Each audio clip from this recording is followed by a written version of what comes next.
Today we're joined by this guy. In fact, I'm under the opinion that nothing less than an expiration date on the box or the store page or something would wake people up. See, right now it's in order to reverse engineer a server emulator.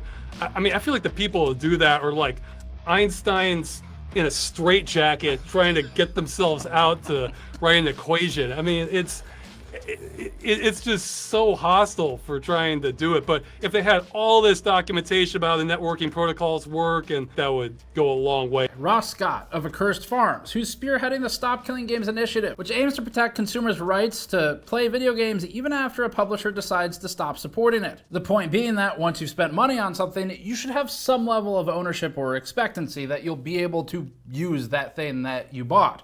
And Ross said in our interview and discussion today that he thinks... I think it's the front lines. And we agree with him. This is sort of the front lines of the enshittification discussion, where the things you own are becoming less yours, and they're more prone to just disappearing at some point, even if you've spent money on them, and in ways that are less clear than the traditional subscription service approach, where at least that's very clear what your usage lifetime is. Currently, there's a powerful movement for a direct democracy citizens initiative in the EU to make this happen, and if it gets 1 million signatures, Ross says he feels pretty good about the chances. This one, the European Citizens Initiative, I really think, I would bet money that we win it if we can get the signatures.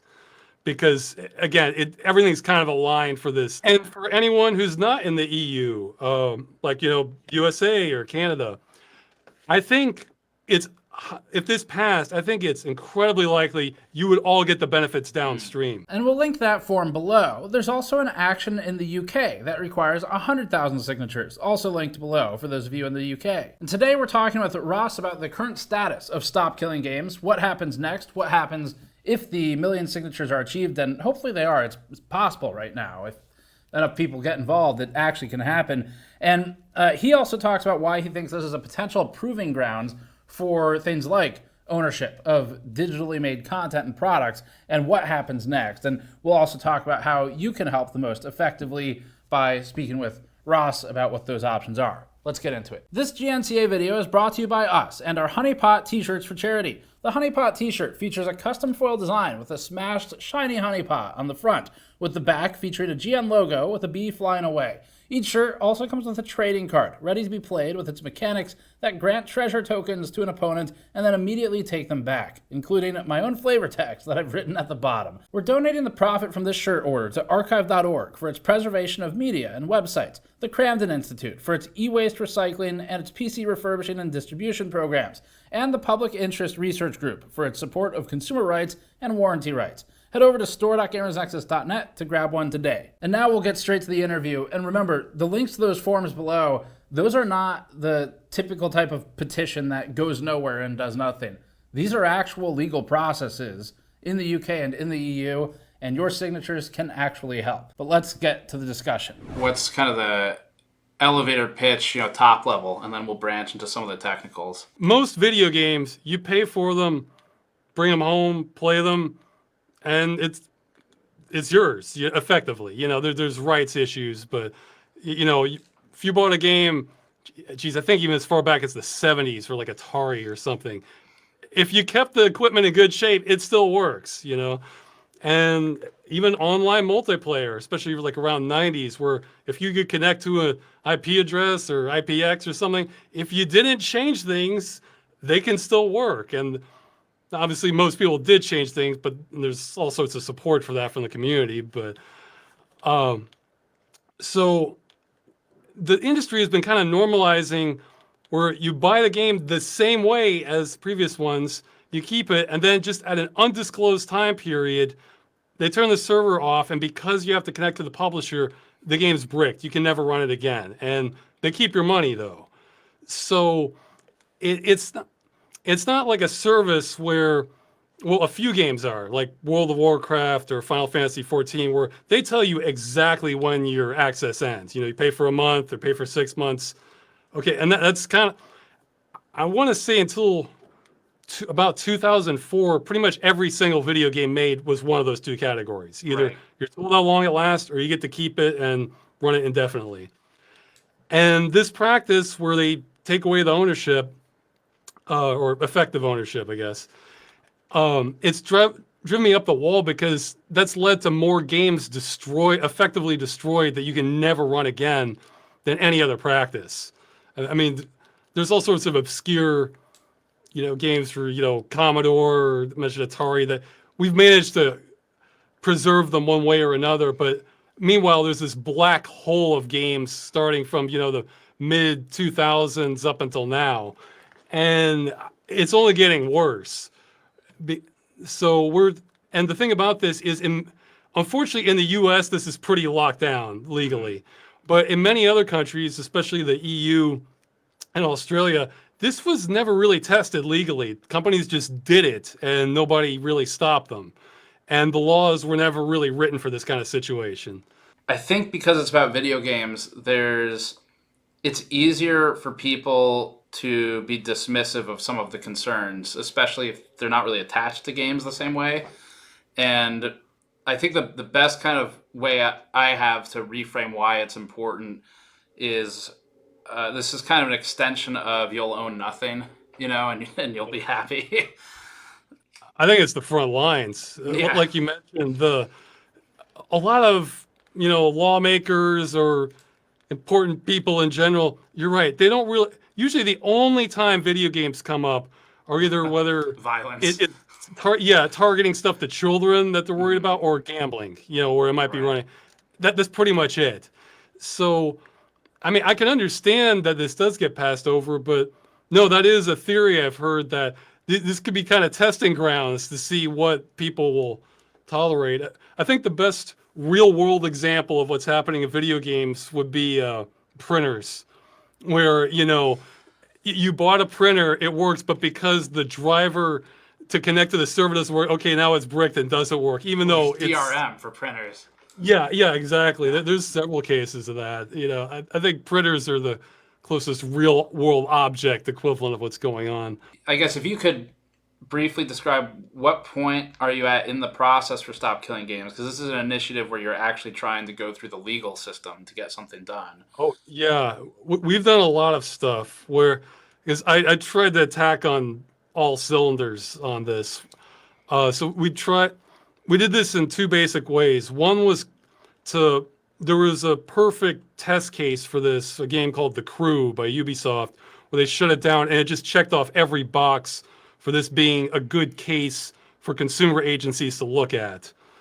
And we managed to get complaints on that filed in France, Germany, and Australia. We're still waiting on a decision, which is probably a good sign, because if we had no rights on this, then they could tell us that pretty quickly. We have lots of things underway with government or that we've exhausted. The other big way that we've been doing this is trying to propose law to governments on this through government petitions, or the big one now is the European Citizens Initiative. That's kind of the crown jewel of all this, where if we can get enough signatures on that, I think we end this. Now, the two ones we have active right now are European Citizens Initiative, which are open to anyone in the EU, or from any citizen of an EU country. It doesn't matter where you live, but you have to be a citizen. And the UK. Our odds are worse in the UK, but it is an option that they do have a process to bring it before Parliament. And so these two things, these are forms that people can sign. The EU Citizens Initiative is an actual EU process, like it's an actual legal process, and requires 1 million signatures with some sub-requirements, so there needs to be a certain amount in different given countries. Currently, you're up at around 542,000 of the 1 million or so required. When you made your video, and I guess if you captured the footage a little before that, maybe within the last week or so, your screen capture had it at 453,000. So nearing another 100,000. I guess first of all, for anyone in the audience who you care about this issue, just pause right now, and I'll have the links in the description. If you're in the UK, there's a separate link. If you're in the EU, that's the one it sounds like the kind of big focus is on the Citizens Initiative.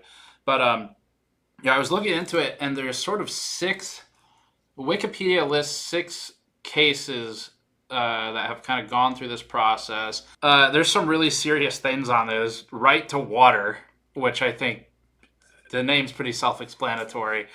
Thankfully, I don't think we're beating that. That would, That would be yeah, a that's different not our concern. goal. I hope not. I hope not. That would be a different concern. How did you find out about this process? Because I don't think this was your first avenue, right? This has been going for a while No, now. it was a long, winding road of researching options. We lost an entire month basically chasing down dead ends for this, where we would call agencies or volunteers would in those countries, and then we would just, from the same agency, we would get different answers. Some would say, well, no, you signed the license agreement, they can do whatever they want. Others saying, well, no, I think that means they have to run it indefinitely. And one in Germany said there is no clear legal regulation on this. There's the ECC, the Consumer Network, Yeah. but it's all a blur in my head how many pages I looked at trying to. It's like doing a 400 level college research paper project or something like that. This is basically a mechanism for the citizenry to tell government, hey, we have a problem, please address this. And there's a lot of requirements to get it launched. Like you can't just put anything like everybody should have flying cars or something. That would get thrown out. And you have to include directives that show they have the authority to act on this. So you can't just say, ban UK's football team that we don't like or something. It's you can't even get it open for signing without passing several checks, essentially. Okay. And if we get the signatures, then it goes to the EU Commission, and then it essentially becomes kind of a fact-finding evaluation. I wouldn't say like a court case, but they're going to try and get information from all sides on this. So they'll hear from the industry, they'll hear from developers, hear from customers, that sort of thing. And then everybody would be able to kind of say their piece, and then the EU Commission would decide, okay, what's reasonable or not. And the reason I'm so optimistic is because of that kind of hole in the law I mentioned earlier, where there just aren't clear terms on this already.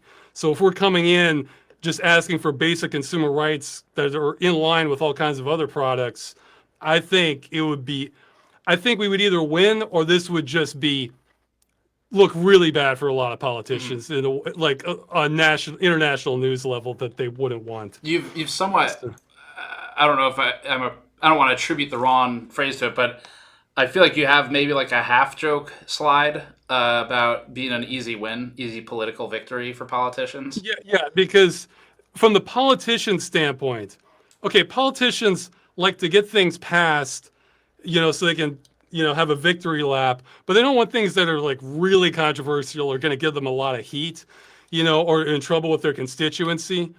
So, I mean, if you compare this to like something like immigration policies, or maybe something popular, like unpopular, like raising taxes on something, that's not a fun one for them to engage in if they don't have to, or if they're not sure the numbers. But this, like we said earlier, a lot of government doesn't care about video games in the first place. And really, a lot of their constituency might not either. And this is pro-consumer. So this could be relatively easy for politicians to pass, because, I mean, it's not a free win exactly, but the winds are blowing in the right direction for it. That's the way I would put it. So on the technical side, I guess we can get into that. Your video does a good job of talking about this recently, but I think some of the first line of defense arguments you would have against some kind of video game preservation when there are elements that require server connectivity, the first thing a developer might oppose with that is you could straw man it and say, well, we're not giving away our source code. That's our intellectual property. That's crazy. We're not going to, we close the game. But that's kind of a misconception we could talk about. Another one might be that just on a pure technical level, or maybe a financial feasibility level, you could straw man it a different way and say, well, to expect us to re-architect a game because we're suffering financially and we have to shut it down, therefore we have to invest even more money into it to save it. I think those to me seem like the easiest arguments. How do you confront Yeah, those? and it may not be an intentional straw man. I mean, it's easy to understand where people can get hung up on this. I'd say the very first point I would emphasize is that the initiative is not retroactive. It wouldn't be even if we wanted to. So we're talking about games and practices in the future.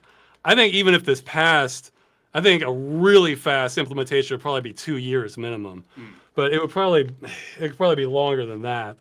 So yeah, that's the first thing to acknowledge is let's talk about games in the future first. Right. That's the first framing. The second, like you mentioned, they don't. Well, first, we would not be requiring them to give out source code under any scenario. But let's say something like server binaries or something like that.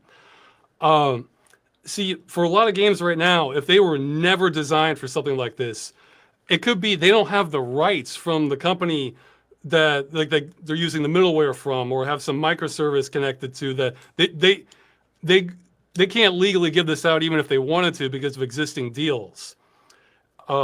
So for how those games would be handled, I mean, like right now, that would be in the EU Commission's hands, but I'd say the only two options if they just can't rework it or if it's just too costly, could be that they could shut it down before the law went into effect. So, we're talking a couple years down the line. Or it could be that during the compromise process, the EU decides, okay, this is too disruptive to just do all at once like this. We're going to grandfather in everybody who's selling games before this date. So in other words, okay, since you were selling your game before 2028 or something, you get a free ride for this game. You will not be subject to these regulations, but any games that start getting sold after that date, that's when it kicks in. And from that point, I would emphasize developers to just start focusing on it, like just from the design phase onwards. So, nothing's been written yet. You're just figuring out how you're going to code this. And it could be a lot of things could have to change depending on the game. It could be that, again, like for middleware or microservices, you might have to renegotiate with those vendors that you used to get things from just so you have enough rights to allow an end-of-life build. For the microservices and middleware vendors, any quick examples you could throw out there of not necessarily specific companies, but types of game systems that might use these? I was thinking with The Crew. Yeah. That's a game that also used copyrighted music and name brand car licenses, which they might have said, okay, you can't sell it after this date. Right. And now I've never heard of a deal like that stopping the user to continue playing the game after that date. That's the difference. But let's say the deal was only for the client to have that, and those car models are in the server code somewhere. Right.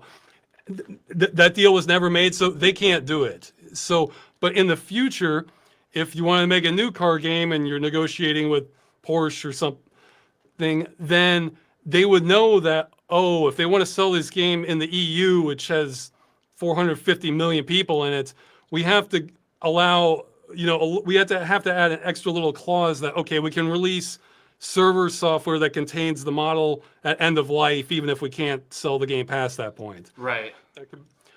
And because it might also come up, it's entirely possible, well, for many of these games, it's maybe probable, that the server for this, there's no way it's going to be able to run on consumer hardware, like, especially for something like an MMO where it's meant to be dealing with thousands of players, that sort of thing. For a scenario like that, they would not have to adapt it to like an x86 machine or, a console or something.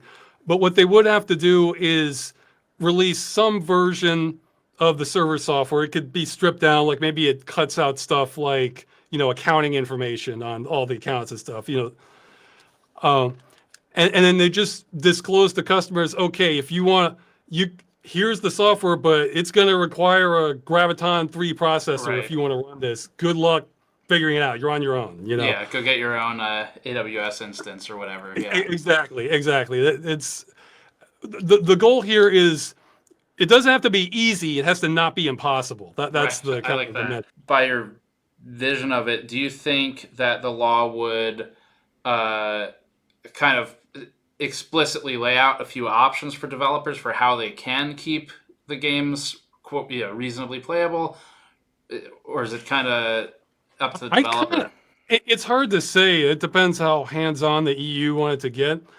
I would, if I had to just guess, I would lean towards no, because oh yeah, that's something you mentioned earlier. I think I forgot to get to. One of the reasons we worded the initiative the way we did, we focused on the game being in a playable state. We did not say, okay, you need to include the server binaries, or you need to patch the client to allow, private server functionality, or you need to include source code. Because as soon as you do that, that actually could run up against existing copyright laws, because now you're telling developers they need to release this specific code, and that might have their intellectual property. By listing the goal, a working game, something they would have already sold limited rights to just in the license agreement as it is, that allows us to kind of sidestep that, where, we're not telling them how they do this. They just need to hit that goal any way that they deem fit, essentially. Has there been any developer engagement thus far? You named and thanked a couple developers in your video early on who were positive, but what's that side been like? Mostly radio silent, Okay. to be honest. All right. I'd say there are more for the ones I've encountered. There are more for it than are against it, but there is, I'd say 20 to 30% sometimes against it. But a whole lot of that comes from them thinking, hey, we coded this game that was never intended. They think we're saying you need to change everything you did about the game and re-architect everything. Right. And I think that causes kind of a knee-jerk reaction against it. Right. And so that's, obviously the intent, as you said, is future looking. So Yeah. yeah. In order to really be against this, you basically would have to take the stance that it's not possible to make a game that's meant to run online only that can have an end-of-life build for the customer. And I think if you frame it that way, I think a lot of developers are going to say that's kind of silly. That's the other thing that kind of works in our favor is in the absence of legal guidelines, there's no customer standards either besides indefinitely, because the earliest one I know of that the shortest game I know of, there might be a couple that are shorter, I think was the Culling 2, which lasted 8 days on the market, then it shut down. And then the longest I know of that uses this practice where you just bought it once and then get to keep it, but it's online only, is Guild Wars. That's still going. Guild Wars 1, from 2000. If you bought that in 2005, it still works. They're still supporting it. So that's a hell of a spread to, have the 8 days to 2 decades. Yeah, I guess with the 8 days one, they did refund it. The shortest one I know of where there were no refunds is ironically named Lawbreakers, which I think was about a year. Yeah, that was Blazinski's studio, wasn't it? Yeah, I mean, and that was an arena shooter. Yeah. You're telling me if they hadn't known this was a requirement coming, they couldn't have designed it to just have a build ready by end of life that allowed a private server connection, Even just like LAN or something. Yeah, exactly. So 8 people can hop around and have them. I don't buy it, that you couldn't do that. Right. What do you think at this stage? What's the momentum look like now after releasing your latest video, which was a couple days ago at the time we're recording this? Does it look positive to you? Where do you feel like things are at right now? I think my latest video kind of cleared up a bunch of stuff and thankfully brought in some big YouTubers to start talking about, which is incredibly helpful. What I've been saying is we've upgraded it from doomed to long shot. Okay. But like this, if the momentum keeps the way it is now, we've got this. But I'm used to a lot of disappointment. I'm kind of waiting for the other shoe to drop, but I would love to be wrong. What's the date that the EU one needs to be? July 31st. Okay. So end of July. That's when that's kind of our make or break moment. And again, if anyone watching this, if you're an EU citizen, then just Like, don't just open it now and go do it. If you And for anyone who's not in the EU, like, USA or Canada, I think if this passed, I think it's incredibly likely you would all get the benefits downstream. Because if these companies know, okay, we need to have an end of life build if we're going to sell our game in the EU, well, once they drop support, if they're already releasing it there anyway, they may as well release it globally because the work have already been done on it. Like, the analogy I make to this is, several years back, Australia sued Valve over not allowing refunds on digital games.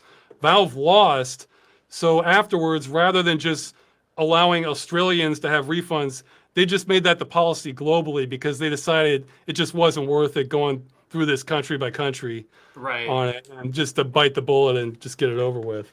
Yeah, I think it would be very similar to that. That's where they brought in that, I don't know what it is today, but at the time it was if you had played under 2 hours, you could get a refund or something like that. No, that's a really good example. I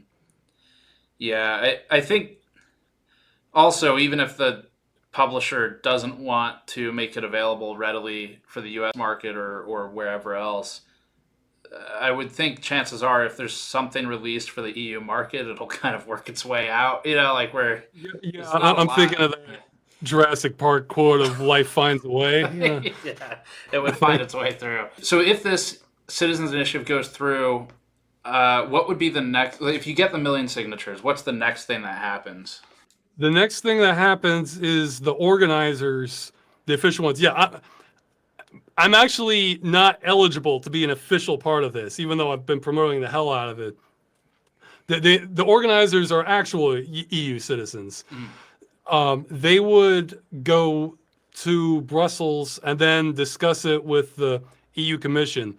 That could go a couple different ways. It could be that the EU Commission understands what we want and they just ask for minimal feedback, or it could be they're there every other day answering questions and hashing this out. A lot is in the EU Commission's court at that point. Okay.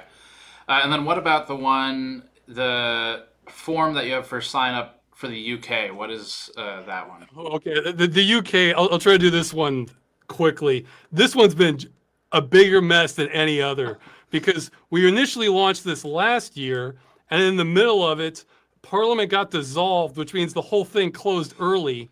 But before that happened, we got an answer back that didn't really address the problem. Like, they were saying no, but they were giving all these reasons that were unrelated. So it's like they didn't get it.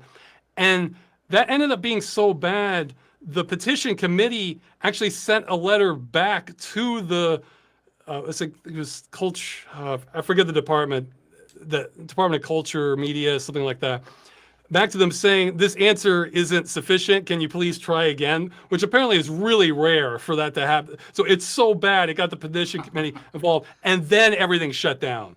So then many months passed while it got reassembled again. And then once it reopened, we submitted the petition again, and then we got that almost the exact same answer back, except this time, I think it's just one guy in the department who's answering this, and he's just like copying and pasting his previous answer. It's like somebody copying somebody else's homework. My previous email, yeah. Yeah, it's like I'm just gonna photocopy this, rearrange it, and that, bam, I'm done. I'm going to lunch. I really think that's what's going on. So the only way around that is for us to get more signatures, 100,000. I think we're at 30,000 about right now for that. And then that will leapfrog over it entirely and go straight to Parliament. Okay. And then Parliament gets to decide. They will debate this or discuss if they want to debate this, but that'll give us a final answer or not, whether it has a chance. There actually is some provision. Yeah, if we wanted to cause a lot of problems, we could actually hit them in different ways for the UK government, because in their law, the fact that you're not told when the game is going to shut down could actually really run afoul of some things. But we've only been pursuing routes that lead to, or potentially lead to, the games being saved, because they have to have secured some way. If all that happened was that they put a label saying the game will be supported at least 2 years, I haven't even been pursuing that, because my only goal is just to save the games, not to get like, nibbling around the edges consumer information Right. stuff. Yeah, I also think that would be the first thing that, if pressed, publisher would be willing to give up. Is like, okay, well, we can calculate the cost of keeping some Amazon web server online, even if the company's like Yeah. dissolved, and so okay, we'll support it for 2 years minimum. And then the other problem too is, if you stick a label like that on every game that comes out, it just becomes normalized where it means nothing anymore. Exactly.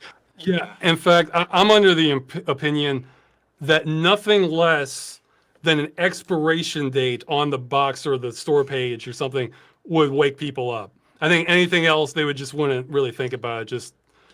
And to be honest, I kind of feel like they shouldn't have to. I mean, if you want to go watch a movie, you don't check the specs as to whether it's going to shut down halfway through the feature. You just want to have fun, and have a good time. And I kind of feel like that responsibility shouldn't be on the customer, that it's going to get destroyed unless they check all this stuff with the DRM and how long the support is and everything. So. Our this is maybe more pointed towards kind of the mainstream, which wouldn't necessarily be our audience. I think people here understand why games are important to them, but are games art? I don't care. Whatever people. What I've been doing is saying, like if somebody says authoritatively no, they're never an art, I'm like, okay, I don't care. I still like them. But I've been saying creative works is what I've been trying to do to kind of get around that conversation. So you can be in either camp. That's fine by me. Whether they're not art or yes, they're the highest art, whatever. I like it. Yeah. Any misconceptions you want to go through after your newest video? I mean, you already spent a lot of time in that video talking about misconceptions, and it was done really well. But is there anything kind of new that's come up you want to talk about? Oh, yeah. Well, okay. The number one misconception we always get is that we're asking for endless support. No, we're not. They can end the game anytime they want, like the support. We're asking for end of life plans so that, it's not impossible to run the game. I guess not a misconception, but another possible compromise that might emerge in the EU that we were on the fence for including in the initiative itself would be, say, okay, we're not going to give you a working game, but at end of life, we're going to give you the equivalent of repair instructions. Okay. So they might release, documentation on the networking structure, or, decrypt the packets and that sort of thing. Whatever they can kind of, basically to give tech-savvy users a fighting chance of making a server emulator. That's where source code might come in as like an alternative. Of course, we'd be happy for source code, but we're not insisting on it anywhere, because there can be a lot of reasons people don't want to. At least that. But if it got compromised down to that, I still think that would be very good, because again, it's like where there's a will, there's a way. See, right now it's in order to reverse engineer a server emulator. I mean, I feel like the people who do that are like Einstein's in a straitjacket trying to get themselves out to write an equation. I mean, it's just so hostile for trying to do it. But if they had all this documentation about how the networking protocols work, and maybe some code to help them along, then I think that would go a long way and could be about as good. I mean, this is an interesting intersection too, because so on the physical hardware side, some of the stuff you just said, talking about like a repair manual, reminds me of some of the right to repair arguments, and that has been like, I don't think it's as successful as Louis Rossmann, who's kind of spearheading a lot of that in the U.S. I don't think it's like exactly where he wants it to be, but it's fairly successful considering people are now talking about it, and all 50 states have introduced some kind of bill. But that I've got that kind of reminder of, okay, if you're not gonna actively enable people to repair it while it's being sold, and whatever, you still have to have some kind of option where it's not illegal to try and repair it, even if you're not actively supporting them. Though we kind of need more than that for games, because for a lot of repair things, maybe that is all you need, because the repair shops know how this stuff works and they can hack through it. This is one where, if you don't have that code, I mean, it's kind of like saying yeah, you're free to make your own nuclear reactor if you want. Like the level of knowledge work. I mean, see, even the people who really know what they're doing, it can usually take them years sometimes to do this stuff when it does happen. I'm always amazed when people come up with server emulators without having code or, some really good references for how to do it. So that was a problem we faced in the USA that we looked at originally, is that best case scenario under existing law, it would only be a defensive measure where, okay, fine, you can go make a server emulator for, let's pick Concord or something. Right. Right. It's like, yeah, good luck doing that. I mean, so that's why it really has to have some intervention on this point. Yeah, it sounds like it's basically like we won't pursue you for something you can't do anyway. Like it doesn't really help. Yeah. Exactly. Right. Okay. I guess on that, as one of the maybe sort of final points we get into here, but for people in the U.S., I think something like 30 to 38% of people who watch our stuff are in the U.S. Is there anything that they should be or can be doing right now? It's very counterintuitive, and I'm in the same camp because most of my audience is from the U.S. It's kind of a help me, Obi-Wan, you're our only hope with the EU. Okay. I mean, there's some other stuff too, but for the initiative, it's the U.S. scenario. It's not technically impossible, but every lawyer I've talked to says that nothing less than an act of Congress is going to fix this. So yes, if you do know a multimillionaire who wants to start lobbying Congress, yeah, that is an. I'm not help. Yeah. that one. I'm not. This is hard enough on me already with that. But yeah, see, my goals are like, let's report this to an agency. Let's try to get lots of people to sign something. That feels more achievable to me. Right. Right. But like I said, just try to, if you do know anyone who has like an EU audience or something like that, that's, again, it's counterintuitive and kind of frustrating because you can't act directly. You have to, it's this roundabout way of doing it. I think that's our best shot because, again, I really think the U.S. and most of the world will get the benefits downstream from it. Yeah, I agree. I'll put it on Der Bauer's radar. He's a German hardware reviewer. Oh, yeah. I know him from the 12-volt high-power connector. Yeah. I'll give him a call and see if we can get it on his radar. But anything else you want to go over here, or anything that we've missed? I really think this is our best shot at this.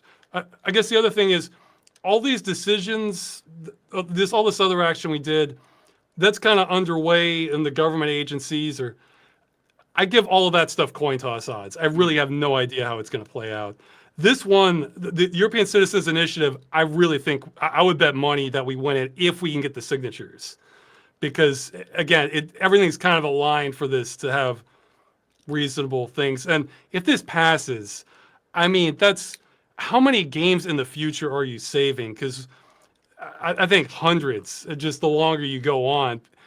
I think it was an article from last year that said 95% of major studios are involved with making some sort of live service game.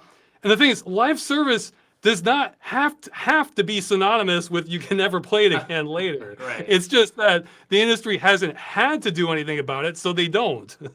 Right. Yeah. Yeah, and also, like you've said, there's the key phrasing being reasonable or reasonably playable state, where you may lose some things, but like matchmaking, or say they did have admins with a managed economy or something, stuff that's not going to be practical to keep running. Some people criticize that for it being too broad, but that's really the best route to go for how these initiatives work, is to keep it simple. Believe me, the EU Commission will drill into all the details and figure out what makes sense. We're just trying to get our foot in the door on this. Yeah. So I guess for people watching, it sounds like the calls to action are if you can sign it, the EU Citizens Initiative, European Citizens Initiative, which I'll link below. There's the one in the UK. and we'll link that as well.